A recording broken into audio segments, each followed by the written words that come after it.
Hi everyone, this is Heather and I'm back with another video today. I want to do a layout process because I haven't done one of those for quite a while, and these are the photos that I've selected. My grandma passed away this fall and I haven't scrapbooked any photos of her since then, and I haven't at all really in a long time. So I thought this would be a nice idea to go ahead with. It's going to be pretty hard for me, but I really want to get these photos in an album, and I want to do ideally either several pages of her talking about her throughout the years or maybe a mini album. So this is a good place to start, I guess, just to get my feelings out there and into the scrapbook.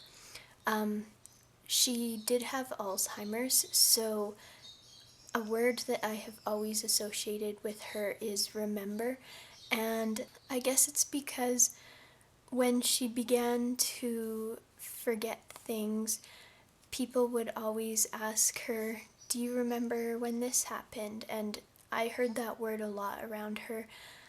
It's a bit bittersweet because sometimes she could remember the story and she was really excited about it, and oftentimes she couldn't. But to me, this word represents something a bit bigger, I guess, just to remember things in general and to document them so that you can remember them and reminisce, because nobody's mind is perfect. We all forget things, and I think if it's in a scrapbook, that's a great way to record those memories. So that's just sort of what this word means to me. I created this out of some polymer clay, and I just rolled out a long snake of clay and then formed it into this, just on a flat surface. I've been practicing my hand lettering, so that helps with this idea. And I did accidentally use glow-in-the-dark clay for this. I thought I was using translucent clay, so it has a bit of a yellowy tinge, which I didn't like at first, but with this paper that I've selected, it might be okay, or I might paint it white. I haven't decided yet, so we'll see how it ends up. And I just wanted to talk about how I selected my initial papers. So my grandma loved orange, that was her favorite color, so I selected this dark sort of background color orange, and I might use it as the full background or I might use it in the layers. And then this had that same sort of rust orange, but it also pulled in some text and some mints and some yellows, which I thought was fun. That's a basic gray paper. So I went with the mint idea and just found some of my scraps in that mint teal kind of color, and also pulled out this black and white stripe. So we'll see where that goes, and I will take you through that. Thank you for watching. So I'm testing a new microphone for this voiceover. Hopefully it works okay. Please let me know what you think in the comments below. But first, I'm of course trimming out my photos, and they printed with a little bit of a border, so I just decided to embrace that and kept the white border rather than matting them on white cardstock, which is what I have previously done. I often like to mat them on just some plain white cardstock. I think it makes the photos pop a bit more.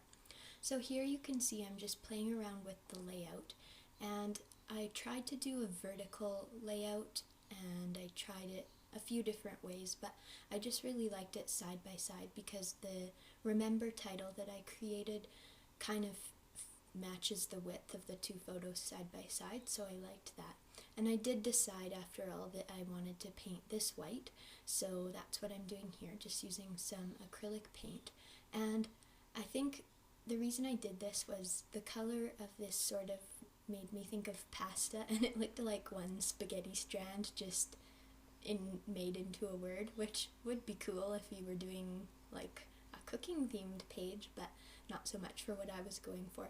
So I wasn't really worried about getting every spot because the white paint wasn't a lot different from the original color, but it gave it a nicer look. So now I'm just using my, oh, I guess it skipped over that. I used some of my Heidi Swap screen print ink, I think it is, in the gold color, and just smeared that over the word, so it gave it a nice sort of gold distressed look. And now I'm just cutting a strip of this stripe paper to ground the photos, and I trimmed off the darker edges. It was pre-distressed around the edges, and because I was just using a portion of it, I didn't want it on two sides instead of, so I just cut that off. And I'm using this blue strip to sort of ground the title. That was just my first instinct, I guess, was to put something there behind the title to make it pop out a little bit more. So I thought that color went nice with the sky in the photo, and it sort of, like I said, grounds the title. So I switched the taller photo over to the right hand side because my grandma's standing more to the right side of that photo, so I thought it just felt a bit more balanced rather than working against the photo. And that was just completely due to the composition of the photo that it affected my layout. So that's a tip. If you are struggling, try to take another closer look at your photo and see where the weight is in the photo and maybe which way it should be facing. Also, I wanted her sort of looking more in towards the page as well. And so I just cut out a couple banners here from some scrap paper, and I'm using one in the bottom cluster, and then I added one to the starting of a top cluster at the top there. I have been liking the sort of diagonal clustered look, and usually I do 2 or 3 sort of embellishment clusters on a page to get the eye moving around the page, and this diagonal look is something, like I said, that I've been liking. So that's what I'm going for here. And that piece of paper, the strip that I cut out that is going on the right side of the page there, sort of just helps to ground that photo as well, and just brings a bit more attention to it. And now I'm just adhering everything down because I'm liking how it's looking. So I have my layers all attached, and now I'm just adding some adhesive on the back and moving that around to where I want it. And then my title still isn't attached. That's one of the last things I do. I found this cassette tape. It's not a die cut, I cut it out from paper, and I was going to use it at the top there, but I end up switching it out later for a camera that I stamped. You'll see that when it comes up. And now I'm just playing with these word pieces that I've cut out from different pattern papers, and I'm trying to figure out how I want to arrange them. You'll see on the very left hand side, right by the start of the title, I've placed a couple words, and that's sort of like a mini embellishment cluster. I didn't fully embellish that area. Now I'm just using some film strip washi tape, and I tried putting it under the title, but I didn't quite like how that looked, so then I put it under the banner, and that brought a bit more of a dark emphasis down to that area, which I liked, so I kept it there. And then I added another piece of that film strip up to the top, and again I liked it behind the banner rather than in front of it. It was a bit too much with it in front. Stamped a camera at the top there and cut it out on some mint paper, and you just saw me stamp that other little camera at the bottom below the title. Those stamps are from Hero Arts, and they are called Looks Good, and it's a 4x6 set. It's a really cute camera set. It has some sentiments and a Polaroid frame, and I really like it. So now I'm just adding some really thin gold washi tape. It's sparkly, and I love that one. It's a new one that I just got. And adhering everything together. And I'm about to use these wood, they're sort of like enamel dots, but they're made of wood, and they're from Recollections. I got them on sale at Michael's. And the way I like to place my dots is usually one of them is overlapping with 2 or more things, and one of them is sort of only on one layer. And that's just a guideline that I like to follow. I don't necessarily think about that in my head when I'm placing them, but I've realized that that's just sort of what I do naturally. A lot of people like to place them in threes, and I do that often as well, usually with a bigger one and two small ones. But with these particular ones, they were a bit bigger and more dimensional anyway, so I just went with two. And normally you hear about the rule of three, but I think in this case the other embellishments work to help with that as well. So I just covered my photos with some scrap paper, and I'm going to mist. And that's about it for this layout. I have finished it.